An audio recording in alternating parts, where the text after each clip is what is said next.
guys, welcome back to my channel. I hope every single person is doing great.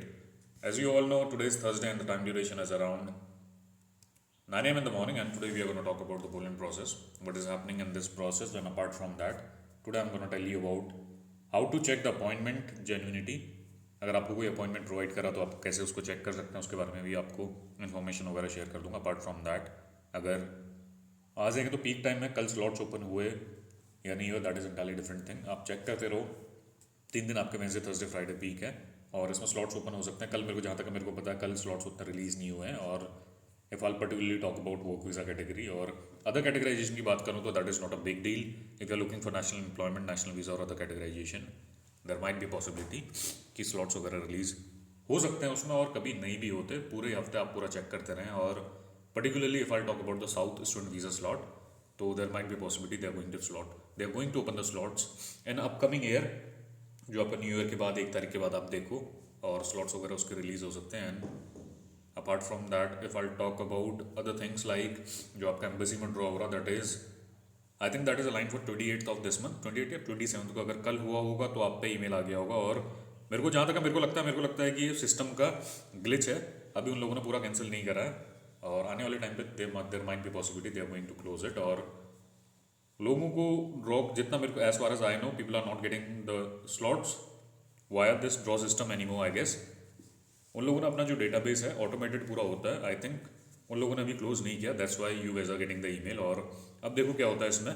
आने वाले time पे close भी हो सकता है, क्योंकि एक कोई ऑफिशियल नोटिफिकेशन उन लोगों ने ऐसा नहीं निकाला है कि वो ड्रॉ सिस्टम क्लोज करेंगे अपना. वीएफएस उन लोगों ने ओपन कर दिया, और दो तरीके से वो लोग अपना सबमिशन वगैरह कर नहीं सकते हैं.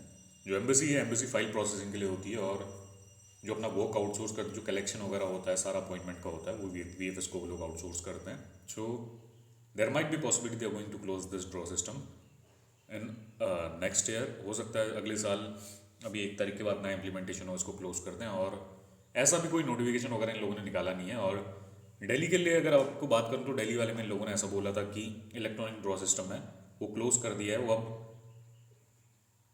वो जो ड्रॉ सिस्टम था वो वैलिड नहीं है एनीमोर, ऐसा एक ईमेल आया था. And then they implemented the process, और वीएफएस में उन लोगों ने पूरा आउटसोर्स कर दिया था. अभी अगर मैं मुंबई के साउथ जोन के बारे में बात करूँ तो ऐसा कोई ईमेल अभी आया नहीं. अगर आप पे ईमेल रिसीव हुआ तो that is entirely different thing. अगर जो वीएफएस मुंबई के लिए जिसने अपना रजिस्ट्रेशन करा है उनके पास ईमेल आया होगा, अगर एम्बेसी से ऐसा ईमेल आया कि they started the process through VFS global and they are stopping this draw system, in that case ऐसा होगा आपका कि वो ड्रॉ खत्म हो जाएगा. अदरवाइज जितना मेरे को पता है कि ड्रॉ सिस्टम आपका खत्म हो जाएगा, क्योंकि अभी रजिस्ट्रेशन करने का कोई ऑप्शन नहीं आ रहा. अगर साइट में देखें, पहले ऐसा होता था कि रजिस्ट्रेशन करने का, एप्लीकेशन फॉर्म फिल करने का, और उसके बाद जो अपकमिंग ड्रॉज हैं उनके बारे में इन्फॉर्मेशन आती है. अब जो पोलैंड की वेबसाइट है एम्बेसी वाली, उसमें सारी चीज़ें हट गई हैं.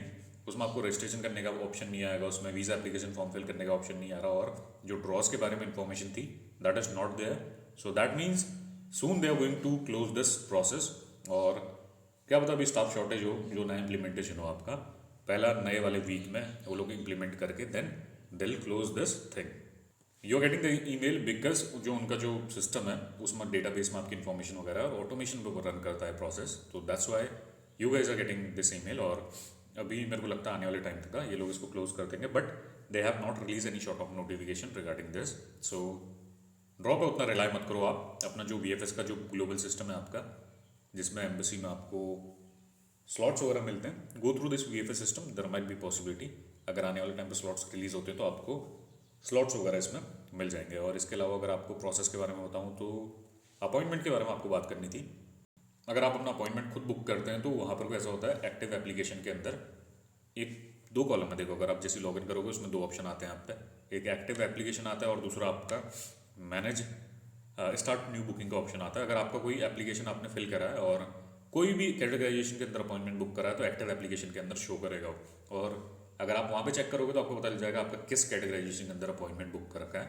अगर आपकी अपनी ईमेल आईडी से अपॉइंटमेंट बुक हुआ है तो you have the access of that particular thing. अगर आपके बिहाफ में कोई और बुक करता है तो ऐसा भी हो सकता है कि आपको वो, अगर किसी और के पास ईमेल आईडी, यूज़र आईडी और पासवर्ड का एक्सेस है, दैट मीन्स अकाउंट का एक्सेस, नॉर्मल लैंग्वेज में बोलना चाहता हूँ, तो कैंसिल भी कर सकता हो कभी भी. So that happened in the past as well. Agent लोगों ने अपॉइंटमेंट बुक करे थे और फिर वहाँ जब सबमिशन हो रहे थे लास्ट वाले टाइम पे स्कैम कैसे हुआ था, जब सबमिशन हो रहे थे तो उस टाइम पे क्या हुआ, जैसे कैंडिडेट वहाँ गया तो वहाँ उसको पता चला कि उसके एजेंट ने अपॉइंटमेंट कैंसिल कर दिया है। So that happened in past as well. तो अगर अपॉइंटमेंट किसी बुक करते हैं, अगर आप अपनी ईमेल आईडी और पासवर्ड उसको दे के बुक करा रहे हो तो उसमें ऐसा होता है कि आपके पास एक्सेस रहता है। ईमेल आईडी आपकी, if the agent is using your email ID in password और आप ओटीपी उसको प्रोवाइड करो और आपके बिहाफ में वो लोग लॉगिन करके आपको अपॉइंटमेंट बुक करके देता है, तो फिर उसमें क्या होता है कि आप अपना खुद चेक कर सकते हैं और एक बार आपका अपॉइंटमेंट बुक हो जाता है then you can change the password as well. Password आप चेंज कर दोगे तो फिर आपके पास ही एक्सेस रहता है। तो ऐसे भी अपॉइंटमेंट बुक हो सकता है। अगर आप पेड कराना चाहते हैं तो this can be a way, but ये रिस्की भी है अपना डिटेल्स वगैरह किसी और को शेयर करना। और इसमें ऐसा होगा कि आपका, अगर आपका ईमेल आईडी और पासवर्ड से अगर वो लॉगिन करता है तो दैट मीन्स आपके पास एक्सेस होता है और आप चेक भी कर सकते हैं। और अगर एक बार आपका अपॉइंटमेंट बुक होता है फिर उसके बाद आप अपना यहाँ से पासवर्ड बदल देते हैं तो फिर दैट आफ्टर दैट आपके उसमें कोई चेंजेस नहीं कर सकता, आपके पास ही एक्सेस रहते हैं। दिस कैन बी अ वे। और अगर आपका एजेंट वगैरह बुक करता है तो वीडियो वाले पोर्शन में रिलाई मत करना। वीडियो थोड़ी एडिटेड भी होती है आज वाले टाइम पे। ऐसा भी हो सकता है कि वो लोग सिमिलर कुछ एप्लीकेशन वगैरह यूज़ कर रहे हैं और वहाँ से आपको सेम डिटेल्स, सेम थिंग की जैसे अपॉइंटमेंट है उसकी वीडियोस वगैरह बना के दे देते हैं। और ऐसा हुआ है पास्ट में। That is not a big deal. और इन सारी चीज़ों से बचो और खुद कर सकते हो तो करो, अदरवाइज आपका जो एजेंट है जिसको आप जानते हैं उससे कराने की कोशिश करो। अगर आप इसको इन पर्सन जानते हो, अगर आप उसके ऑफिस में विजिट कर सकते हो या फिर आपको लगता है कि उसका रेशियो वगैरह सही है तो that means you can go ahead with that kind of agents. But the thing is scam भी हो रहे हैं, थोड़ा बच के रहना इन सब चीज़ों से। अगर मैं पास का डेटा बताऊं तो इस बारी इसी महीने में कितने स्कैम हो रहे हैं बहुत लोगों के साथ, गलत इन्फॉर्मेशन प्रोवाइड कर दी, एडिटेड डॉक्यूमेंट दे रहे हैं। और जेन्युइन एजेंट बहुत कम है मार्केट में जो अपॉइंटमेंट वगैरह आपको प्रोवाइड कर रहे हैं। And apart from that scammers भी बहुत ज़्यादा हैं, स्कैम कर रहे हैं आपको। और एक चीज़ आपको और बताना था, नेशनल वीज़ा के अलावा आप अगर नेशनल स्टूडेंट वीज़ा के लिए देख रहे हैं या फिर other categorization, if you are looking for the categorization, in that case do not purchase the appointment through agent. You can try at your own. Booking appointment in other categorization like national visa dependent study, that is not a big deal. उसमें आपको appointment easily मिल जाएगा। थोड़ा आपको 1-2 हफ्ते का wait करना है। और नेशनल अदर में भी क्या बताने वाले टाइम पे there might be possibility they are going to open the slots in upcoming year. अगर ओपन होते हैं तो फिर आप बुक कर लो। और इसके अलावा आज स्लॉट्स ओपन हो सकते हैं, आप चेक करो। कल स्लॉट्स वगैरह उतना रिलीज़ नहीं हुए तो ऑटोमेशन आज या कल में ये लोग थोड़े स्लॉट्स अपने रिलीज़ कर सकते हैं। Keep an eye on the website 24/7, login हो जाएगा आपका और फिर अपना आप यहाँ पे स्लॉट्स वगैरह चेक कर सकते हैं। और कभी भी साइन इन करते हैं तो सबसे पहले आपका एक ऑप्शन आता है, पहले कैशे मेमोरी वगैरह आप सारी डिलीट करते हैं तो सबसे पहले उसमें एक ऑप्शन आएगा accept all cookies.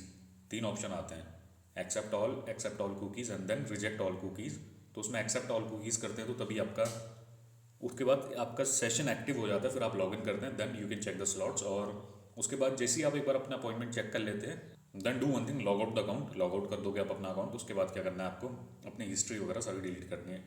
All control delete करोगे, आपका जो भी डेटा है सारा डिलीट हो जाएगा। कैशे कुकीज़ कैशे वगैरह सब डिलीट हो जाती हैं। तो उसके बाद आप उसी दिन में नेक्स्ट टाइम लॉगिन करोगे तो लॉगिन हो जाएगा। अदरवाइज अगर आप सेम कुकीज़ के अंदर दोबारा लॉगिन करोगे तो अकाउंट 2 घंटे के लिए लॉग हो जाता है and you get a popup that your account is logged. और आफ्टर 2 और 3 आवर्स का ऐसा ऑप्शन आता है। इसके अलावा अगर आप मल्टीपल बेसिस पर अपॉइंटमेंट चेक करते हैं अलग अलग कैटेगराइजेशन के अंदर, तभी भी आपका अकाउंट ब्लॉक हो जाता है। और बार बार आप चेक करोगे तो फिर ड्यू टू सर्च ऐसा होता है कि जैसे स्लॉट्स वगैरह रिलीज होते हैं, जब साइट में ट्रैफिक बढ़ता है, सर्च ज़्यादा होता है, तो उस केस में भी आपका अकाउंट लॉक कर देते हैं लोग। ज़्यादा कैंडिडेट्स में अप्लाई कर रहे हैं और ज़्यादा ट्रैफिक होता है, उस केस में भी आपका अकाउंट ब्लॉक कर देते हैं। उसके लिए आपको क्या करना है, for that particular problem you have to use the alternative email ID.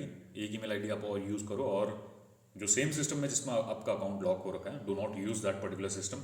नए वाले डिवाइस में अपना लॉगिन करो, लॉगिन हो जाएगा। And keep an eye on the website और that's how you can book the appointment. और ये सारी चीज़ें हैं, अगर मैनुअल बुक कर दें तो अकाउंट ब्लॉक हो जाना या फिर सर्च में आपका लॉगिन नहीं हो पाना, थोड़ा ये सारे प्रॉब्लम आते हैं। अगर इसको आप लॉन्ग टाइम से साइट को पूरा नेविगेट कर रहे हैं then there are other ways of signing in this website, जो कि है मल्टीपल ईमेल आईडी यूज़ करो, अलग अलग डिवाइस यूज़ करो। और कुछ चीज़ें हैं, अगर वो प्रैक्टिस आप करेंगे इसमें तो that will gonna help you in using this website properly. Otherwise अगर बार बार आप ये सारे मीजर्स फॉलो नहीं करेंगे आपका अकाउंट लॉग आउट हो जाएगा 2 घंटे के लिए लॉग आउट होगा, फिर स्लॉट्स वगैरह आपके बुक हो जाते हैं।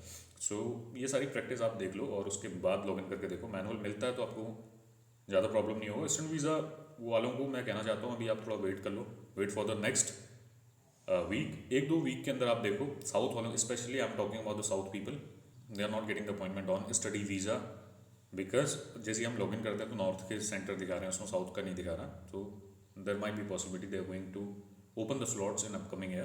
पहले और दूसरे हफ्ते के अंदर देखना, आपको ईजिली मिल जाएगा, you won't face that much problem. And आज आपका पीक टाइम है, आज भी ओपन हो सकता है, keep an eye on the website. Thank you guys, and apart from that if you have any query regarding the process you can reach out to me and I have shared the information regarding appointment। अगर process के regarding आपको कुछ भी query है, if you have any query regarding the checklist, how process is working and everything, I can help you out on that। Thank you guys, have a nice day।